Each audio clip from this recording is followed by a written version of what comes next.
We're here to discuss the little Gazas that have risen up on campuses across America and the liberal college administrators and politicians who refuse to restore law and order and to protect other students. These little Gazas are disgusting cesspools of anti-Semitic hate, full of pro-Hamas sympathizers, fanatics, and freaks. Here's just a sampling of what these lunatics were saying just days after Hamas's atrocity against Israel. A Cornell professor called the October 7th attack exhilarating. A Columbia professor called it awesome. A Yale professor called it an extraordinary day. More than 30 Harvard students signed a letter claiming that Israel was, quote, entirely responsible for the attack. A pro-Hamas student group at University of Virginia called Hamas terrorists Palestinian resistance fighters. And remember, this was all before Israel had seriously retaliated. The terrorist sympathizers in these little Gazas aren't peacefully protesting Israel's conduct of the war. They're violently and illegally demanding death for Israel, just like their ideological twins, the Ayatollahs in Iran. Just look at what's going on in these little Gazas. These criminals are chanting eliminationist slogans like, from the river to the sea, Palestine will be free, and globalize the Intifada. At Stanford, they wore Hamas headbands. At Princeton, they flew the Hezbollah flag. At Harvard, they ripped down the Stars and Stripe and replaced it with the Palestinian flag. At George Washington University, they called for the final solution and posted signs saying they wouldn't leave until Jews go back to their real homes. And look at some of the consequences. At Columbia, a rabbi had to tell students that the university was no longer safe for Jews. At UCLA, Hamas sympathizers blocked Jewish students from attending classes and assaulted Jewish students. USC canceled its graduation out of fear of pro-Hamas riots. It's time to stop these anti-Semitic pro-Hamas mobs today. And if liberal college administrators won't take action, the mayors and the governors of these campuses should. And so should Joe Biden. When will the president himself, not his mouthpieces, condemn these hate-filled little Gazas? President Biden needs to denounce Hamas's campus sympathizers without equivocating about Israelis fighting a righteous war of survival. The State Department needs to yank the visas of foreign students in these little Gazas, and DHS needs to deport them. The Justice Department should investigate the funding sources behind these little Gazas, and the Department of Education needs to withhold funding for colleges that won't protect the civil rights of their Jewish students. Instead, Joe Biden is putting more pressure on Israel these days than he is on Hamas itself or on the pro-Hamas chapters on America's campuses. But I guess that's what we should expect from the leader of a Democratic Party that has let its anti-Semitic elements fester and grow for years. Another 4 years for Joe Biden means another 4 years of little Gazas all across America. And that's something I suspect the American people will keep in mind this November. Senator Cornyn? Protests are nothing new in our country. They are constitutionally protected by the First Amendment, but it's also very clear that these institutions can regulate the exercise of those First Amendment rights based on time, manner, and place restrictions, neutral criteria. But as you've seen since October the 7th, the line between protesting and rioting has been crossed time and time again on college campuses across the country. Places like Columbia and Yale, some of the most elite, privileged institutions in America, pro-Hamas rioters have taken over buildings, threatened Jewish students, and prevented students from pursuing the very reason they're there, which is their education. I suggest that these administrations take notes from my friend UT Austin President Jay Hartzell, who has taken swift action to break up demonstrations before things turn violent. Yesterday, the University of Texas in Austin announced that nearly half of those arrested on Monday had no affiliation with the University of Texas. In other words, the mainstream media would have you understand, or would suggest that these are somehow students who are outraged at what's happening in the Middle East. But in fact, in Texas, and I bet the same number holds in other parts of the country, that nearly half of those are not students at these institutions. What they did find when they arrested some of these outside agitators was guns, mallets, and other weapons that were confiscated by law enforcement. These obviously are people not interested in peaceful protests. These are funded by many of the same outside groups like George Soros, other dark money groups that support Antifa and other riots that we've seen in our American cities in the past few years. The right to peaceful protest is a fundamental right, as I started out by saying, but it does not grant any of us the ability to damage property, threaten the safety of others, or violate the rules of our university campuses. Senator Langford. Tom, thanks for pulling this together and for making it so clear of what we're trying to accomplish. Every university and every student has the right to be able to speak their mind, to be able to test out new ideas. It's the nature of being on a college campus to be able to both speak out and to be able to think through different things. But when you're talking about screaming at Jewish students and rabbis saying no longer is this university a safe place for you to be, it violates the very principles that all these universities supposedly stand for. Literally in these locations where Jewish students are being told it's not safe for you to be there anymore, I can't imagine any other group on campus that university officials would say it's no longer safe for you to be here. These are the individuals that should have the right to be able to go to their education and to be able to speak their own mind, yet they're being intimidated and harassed, screamed at with words of genocide, have a protest sign held in front of them that says resistance by all means necessary. Everyone understands what that means, what that group actually holds that up. That is including violence, including October the 7th. Listen, we're a nation that prides ourselves on the right to be able to speak out. But we're also a nation that says you cannot go and intimidate someone else in the process. When law is broken on that, then law needs to be enforced. If you do not enforce criminal activity, then you'll get more criminal activity. And we're seeing it in some of these privileged universities where they're allowing individuals to be able to come and to be able to clearly violate the law and then assume it's not going to get worse and worse and worse. It is, and it has, and it will continue to, till we actually have clear parameters of, yes, you can speak your mind, yes, you can say a dumb thing, but no, you can't intimidate other people. And again, for universities that pride themselves on creating safe places on their campus to literally create environments where they know they're going to thrive in crime and they're going to have people take over buildings and try to relive the glory days of the 1960s and protests, what they're really doing is continuing to intimidate other students, and they know it, and they're winning. When graduations get canceled, when classes have to move, the violent protesters, they're actually winning the day. So this is up to universities. Quite frankly, we've all been very clear, the International Holocaust Remembrance Alliance definition that the State Department has used for years to be able to define anti-Semitism, the Department of Education has refused to use, and many of these university presidents have refused to use and left an ambiguous definition saying, of course you can speak out against Israel. Of course you can. But even in the IRA definition, you can disagree with the Israeli government, but you can't call for genocide. That moves into anti-Semitism, and that should be something that we actually speak out on and make very clear on every single campus.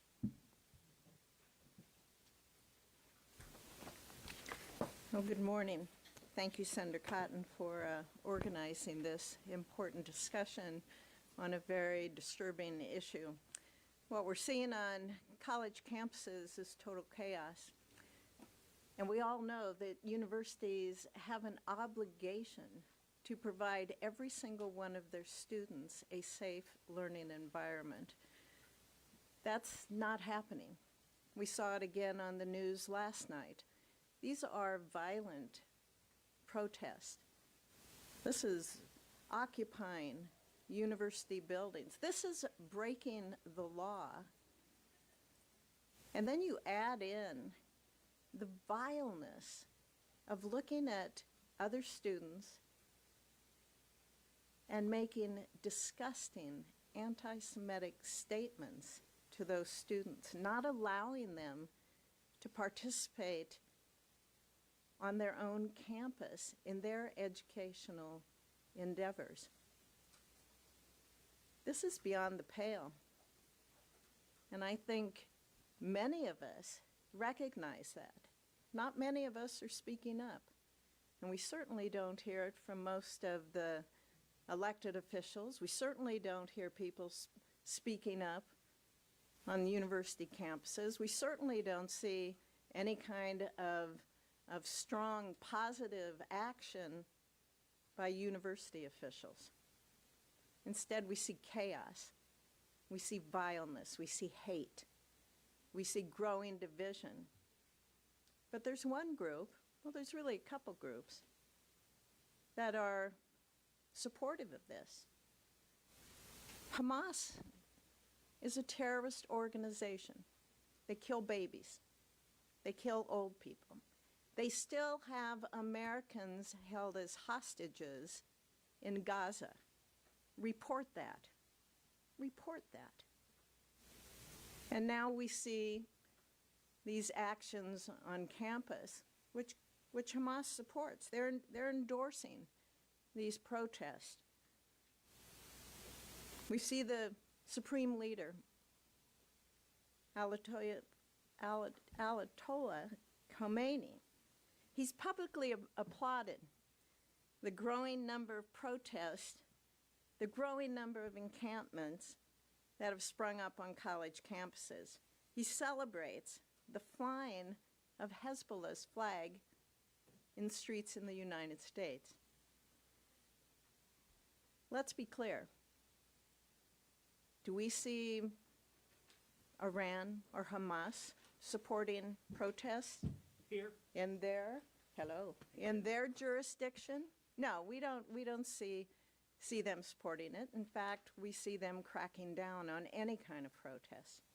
Any kind of protest.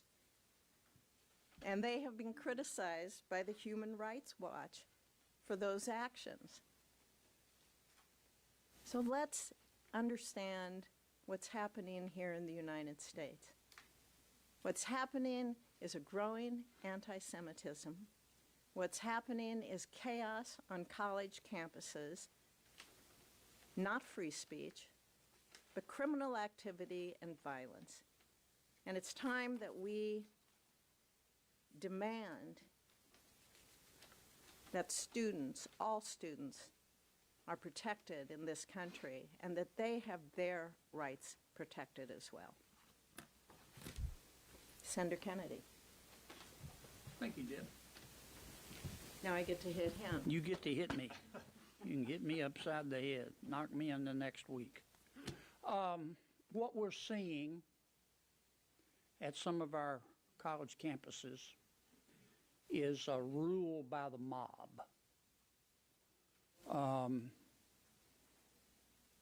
That's what many of you, not all of you, but many of you would call a threat to democracy if it were being perpetuated by Republicans. Democrats seem to be able to do it without consequence. That's point one. Point two, we shouldn't paint with too broad a brush. Some of our universities have done a good job. I'll mention three. Vanderbilt, Tulane, and the University of Florida. They have done a good job in dealing with this rule by the mob because of their leadership. The presidents of those three universities are passionate advocates of free speech. They understand that the Constitution protects free speech against government, but it does not protect disruptive behavior. And they understand that the First Amendment to the Constitution makes a distinction between speech and behavior. And it's not complicated. You don't have to be Oliver Wendell Scalia to figure that out. All you have to do is read the document. And so I want to thank them. I think the President of Columbia could learn a lot from them, an awful lot. Point three, I think much of the problem comes from members, some members, not all, but some members of these universities' faculty. There are members of the faculty at some of these universities who believe in diversity, equity, inclusion, and the right to kill Jews. They do. Now, this is America. You're entitled to believe what you want. It may be an evil thought, but you're entitled to believe it. You're not entitled to act on it. And many of these professors, not all of them, not at all universities, but many of these professors, instead of celebrating their universities as a diverse place of diversity and ideas, they are convinced they are right, and they want to punish people who disagree with them. And that's a big part of the problem. Final point, President Biden could stop this stuff on a dime. On a dime. How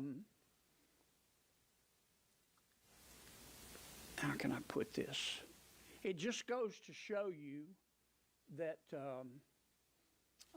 even old people can suck, okay? All he would have to do is pick up the phone and call the president of Columbia University quietly and say, Madam President, how you doing? Listen, I don't have a lot of time, and I know you're busy. You've got 14 days to get control of your campus, or you're not getting any more federal money. Now, she will pounce on that like a ninja. But Joe Biden hadn't done that. And President Biden is not going to do that. And it's not just because even older people can suck. He's not going to do that because of the raw gut politics, and you know it, and I know it. President Biden is scared to death to alienate the Hamas wing of the Democratic Party. And he has read that new CNN poll, just came out, that said that 52% of likely voters, a CNN poll said 52% of likely voters will never, under any circumstances, on God's good green earth, vote for Joe Biden. 52%. 52% will vote for the guy who salts the French fries at McDonald's before they will vote for Joe Biden. And he knows that. And that's why he is doing, or in this case, not doing, what he's not doing at these universities. And you should call it for what it is. Rule by mob. Rule by mob. A belief in diversity, equity, inclusion, and the right to kill Jews. And it's wrong.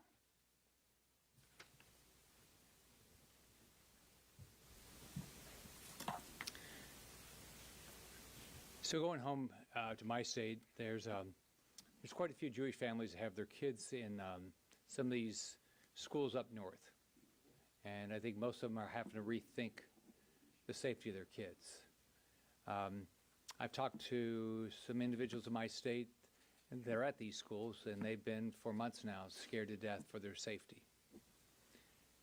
So what you see that's going on in places like Columbia University is just, it's un-American, it's disturbing, and it's completely unfair. You know, when we send our kids off to school, we expect them to be safe. Expect them to learn something, build relationships, and when they finish, be able to get a job. We don't expect them to be worried about whether they're going to get beat up. Their Star of David necklace is going to be ripped off, any of these things. But we've got university presidents and university faculty that are just wimps. Just wimps. And they just cower to this anti-Israel, anti-Semitic crowd. And it is It's crazy. These individuals that believe in what Hamas is doing, why don't they go live in Gaza for a while? Get out of this country. If you don't like this country, you don't like the way we run the country, get out of it. Go to Gaza. See what it's like. See what it's like to live under the rule of Hamas. Now, let's remember what they did. They beheaded babies. They raped girls. They burned people alive. They shot people point blank just for one simple reason. They're Jews. That's what they did. It's as simple. They did that. So if you go protest in favor of them, you support those actions. The president won't say anything because he's worried about losing any votes. He's fine with getting the pro-Hamas crowd to vote for him. He believes he can't take a chance of losing any votes because he is so unpopular. Now here's what needs to happen. Number one is we need to stop funding these universities. I have a bill that says Stop Anti-Semitism on College Campus Act and Anti-Semitism Awareness Act. And what we do is stop funding it. Just stop right now. I mean, why should a university that spews hatred and anti-Semitism get any of our federal dollars? Number two is if you're faculty or if you're in leadership at a university and you're not willing to stand up, quit. Let's get somebody that cares about Jews, cares about all the students, make sure they're safe. If you're a student and you're at one of these universities and you spew hatred and anti-Semitic, you need to be expelled. You should be never able to go to that university, in my opinion, any university in the country. And then if you're a donor, if you're a volunteer at any of these universities like Columbia, then stop. Do you want to spend your money given to people that just have hatred just because somebody has a different religion than them? This is disgusting. I hope all these universities get held accountable for their anti-Semitic acts and the leaderships being such wimps to protect their students. Nice, thank you, Rick. And thank you, Senator Cotton, for organizing today. This is an incredibly important topic. And what we saw on Monday, as a number of my colleagues have already discussed, this mob that is taking over the campus in Columbia. We saw on Monday pro-Hamas protesters hold facility workers hostage. This is the United States of America, where that is wrong. Okay, that is wrong. We see these pro-Hamas protesters falling in line with Iran, one of our top adversaries whose proxies are still holding Americans hostage in Gaza. Anti-Semitic violence shouldn't be on American soil, and yet we're seeing it at all of these liberal colleges and universities. We've seen over 50 encampments pop up. As Senator Cotton mentioned, little Gazas, they're popping up. Students are wreaking havoc, and because of that, they must be held accountable to the fullest extent of the law. We also know that there are college professors that are engaging in this activity. We have outside paid people that are coming into campuses and promoting this type of nonsense and violence. And these college administrators are just simply poo-pooing it away. They continue to foster and encourage these activities. And you know what? The Biden administration has failed to stop it. Where are the liberals calling out the violence, calling out the no longer peaceful protests? So I have a good friend who is a liberal Jew. Liberal Jew. Gives to progressives, gives to liberals, had never given to a conservative. And about a month ago, he came to me and he said, you know what? Who is standing up for the Jewish people? Who's standing up for Israel? Said, you know who it is?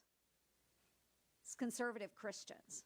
That's who's standing up for the Israelis. That's who's standing up for the Jewish people across the United States. This administration refuses to call it out. And when we have college students at these liberal universities like Columbia, like UCLA, that are promoting Hamas. Let's go back to October 7th, folks, and talk about Hamas.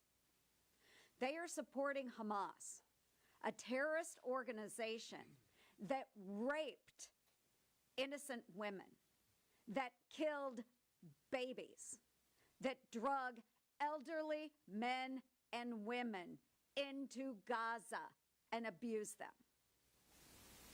Where is this okay? And why are we celebrating that on American soil? I remember when I was working with Senator Dianne Feinstein on the Violence Against Women Act. Most of my Democratic friends supported that. Violence against women is not okay. Where are those same individuals today?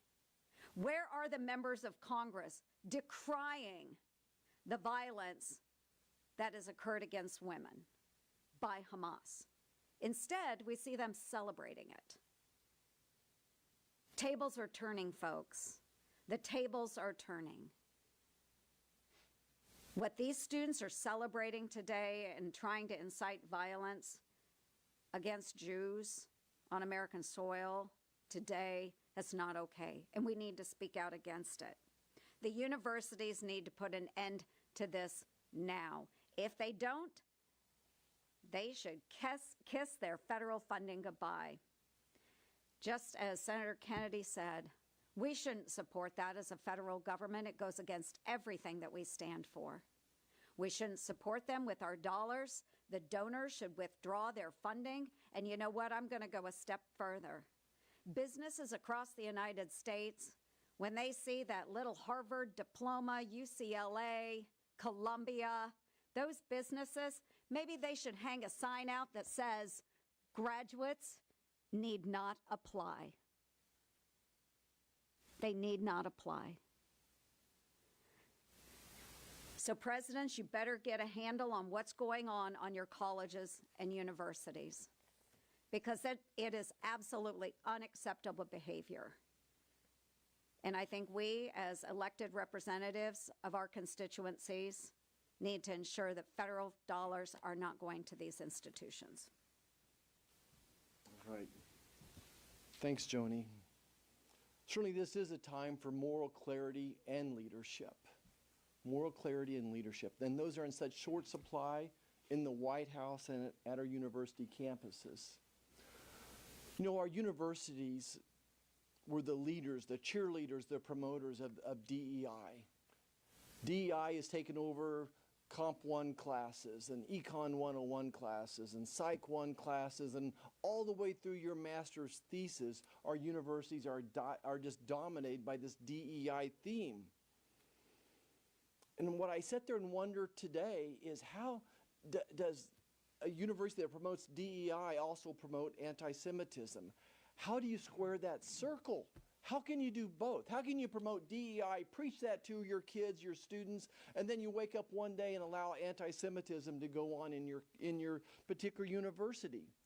Could you imagine being on a university today, and wherever you see a sign that says Jews or Zionism or Israel, and then of course there's some negative slogan with that. If you would insert another ethnic group, another religion, then that would be considered a terrorist crime.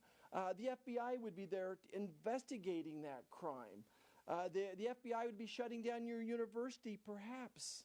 You know, I'm just reminded of what happened in the Holocaust, where if we allow them to go after the Jews, they're going to come after you next. That's why this is so important. This is why it's so important that we just not talk the talk, but we walk the walk. And in this country, we don't allow hatred and we don't allow violence against other groups because of their ethnicity, because of their religion. I also thought a lot this week about how did we get here? How do we get to these riots? And I still think that we are living in a culture of lawlessness created by Joe Biden. It started with an open border, totally against the law. There's no laws on our border right now. He's basically proposed and allowed cashless bail to go on. We see these smash and grabs go on. It can defund the police.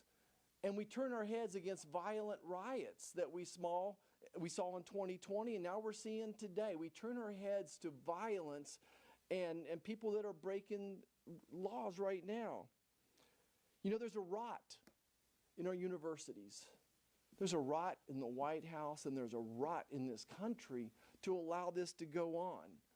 I think about this moral clarity, and I think about leadership, and I often go back and say, well, is this the first time this ever happened in this country? Well, no, it's not. And I go back to Governor Ronald Reagan, what he did in a similar situation, and what President Eisenhower did in a similar situation as well. Where's the moral clarity and the leadership from our university presidents as well as the President of the United States? And I think the last question I ask myself today is why? Why is the university presidents and why is this president turning his head away from these violent crimes that are going on? Why is this president wanting to bring in tens of thousands, maybe 100,000 refugees from Gaza? It's because he is catering to a handful of votes in Michigan. He's totally politically driven rather than doing the right thing. He has no moral clarity. He's a political beast. That's all he cares about is re-election rather than doing the right thing. And here we are today with a lot of moral rot in the White House and our universities. And I think what you're hearing from the folks here today is we're going to stand up and fight against this. So the bad news is when you're at the end of this ladder, you got to stay and watch Tom answer the questions. No, to stay and watch me defer to you, Roger. We will take your questions now, if any. Senator, thank you. What would you like to see Leader Schumer do over in the Senate? What do you make of the action the House is going to take today on their end? Well, Senator Schumer, like Joe Biden, should stop equivocating between Israel fighting a righteous war for survival and all these pro-Hamas sympathizers on campuses in these little Gazas. For example, when he meddled 2-3 weeks ago calling for new elections in Israel. Maybe Israelis think we should have new elections in New York. Second, I suspect the House of Representatives is going to pass a law today adopting the international definition of anti-Semitism. That's a bill that we should promptly bring to the floor and pass over here as well. Those are just a couple examples. I don't know, Senator Marshall, Senator Ernst, if you have anything else. The International Holocaust Remembrance Alliance's definition of anti-Semitism includes anti-Zionism, and some people would argue that anti-Zionism is not inherently anti-Semitic. Do you agree with that or disagree with that? I would submit that some people would be very wrong about that. It's just an example of how Israel is held to a unique standard in the world, not just by, say, the United Nations or the International.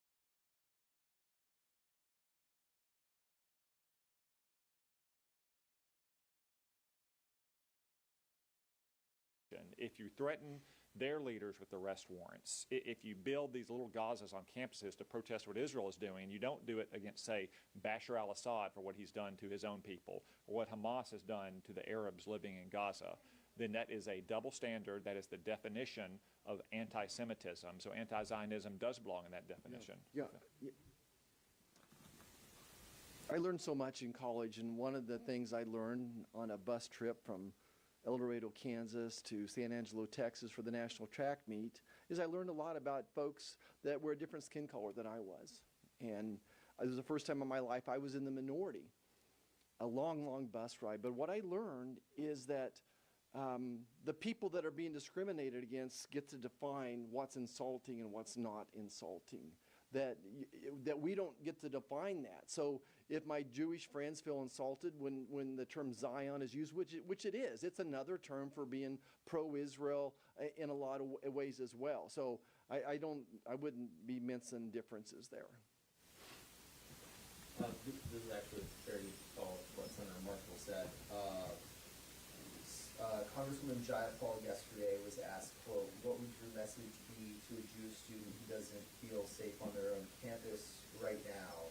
She replied saying, it is really important to educate yourself about what is anti-Semitic and is not anti-Semitic, and then said there are things that are being called anti-Semitic that are not anti-Semitic, if you could just react to that. Joni, you want to? I would just say anytime a person feels threatened, then they are being threatened. It's just that simple. I don't know that she can define it. I think the person that feels threatened certainly could define it. And I think when you have Jewish students who have to live through these little Gaza encampments where pro-Hamas sympathizers are saying, go back to your real home, or calling for a final solution, or spray painting swastikas on your campus, there's little question that those Jewish students justifiably feel intimidated and harassed, and that college administrators are not doing their job to protect the civil rights of those Jewish students. I just got to add one more comment. It kind of makes my blood boil. You know, I'm very sensitive as an obstetrician to women getting every opportunity that guys have. And one of my frustrations, whether I'm here or back home, is mansplaining. And a woman will feel insulted because they're getting mansplained to them. And you would ask the men and say, well, I didn't mean any harm here. Well, he doesn't get to decide what man-explaining is and what it's not. And here's a lady, a good friend of mine you're talking about, that she gets to explain to Jewish people when they should and shouldn't feel insulted. And if you feel insulted, you should educate yourself. I think that that's a total cop-out. I'm just, that really disturbs me. Again, we've all been in those situations. If you feel intimidated, if you feel like people are hating on you, it doesn't mean I get to react in a violent way against it, but how you feel is not determined by the person that's doing the persecution, right? Yeah, very bad. Respectfully, Senator, do you really think that every student there hates Israel and supports Hamas? Don't you think that many students and American people just don't want to move Palestinians? And who are you with? I'm sorry? Who are you with? So every student in these little Gazas is either violating the law or violating campus rules. They have a right, if they want to go out and make fools of themselves and protest on behalf of Hamas if they're American citizens. But they don't have a right to build little Gazas in violation of the laws, committing trespass, committing disorderly conduct, in many cases committing felonies through burglary or destruction of property. That is what they do not have the right to do. And yes, whenever you're saying go back to your real home, or painting swastikas on campuses, or flying the Hezbollah flag, or wearing a Hamas headband, then you are not protesting Israel's conduct of their righteous war of survival. You are sympathizing with Hamas.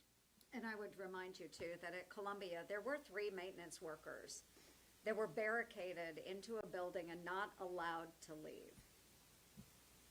Yeah, That's not okay, right? And regardless of what their feelings are, these students' feelings are, they're breaking the law. It has not, when they're keeping other students from going to school, when they're preventing graduation from happening, they're breaking the law. And we should not encourage them to keep breaking the law and teach them how not to be good citizens. I absolutely respect their voice, but there's a right way to protest and there's a wrong way to protest. And they're infringing on the other students' rights by preventing a normal day from happening. I couldn't imagine my son or daughter at Kansas State University at KU and not being able to go to school today for a lot of reasons, let alone miss their graduation. I think that's just a horrible scenario right now, and it's the wrong thing to teach our young adults. I think we've got to go vote on a doubtless unqualified judicial nominee. So last question. What's your message to them, and what would you advise them to do on an individual level? Well, first off, one of the reasons why we had this press conference, why all of us have been speaking out on this issue, is to try to encourage these college administrators to take charge of their own campuses and to protect the rights of these Jewish students. And for that matter, any student who just wants to study for final exams and finish the semester in peace without having little Gaza disrupting them 24 hours a day. Second, a lot of these universities are going to face massive lawsuits. Like, look at UCLA, where you have Jewish students who are being blocked from entering their classrooms by a bunch of pro-Hamas radicals wearing masks and keffiyehs, like it's some scene out of the 1930s in Germany. So a lot of these students should be consulting with a lawyer, because by the time this is all said and done, they may have buildings on these campuses named after them.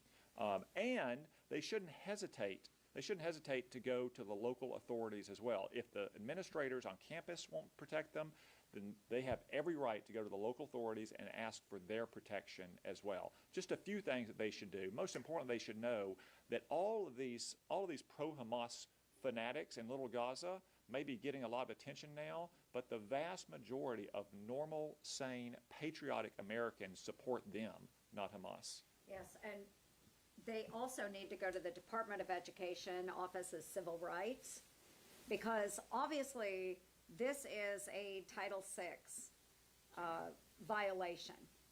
These Jewish students are not allowed to participate in daily activities to be educated by institutions that are receiving federal dollars.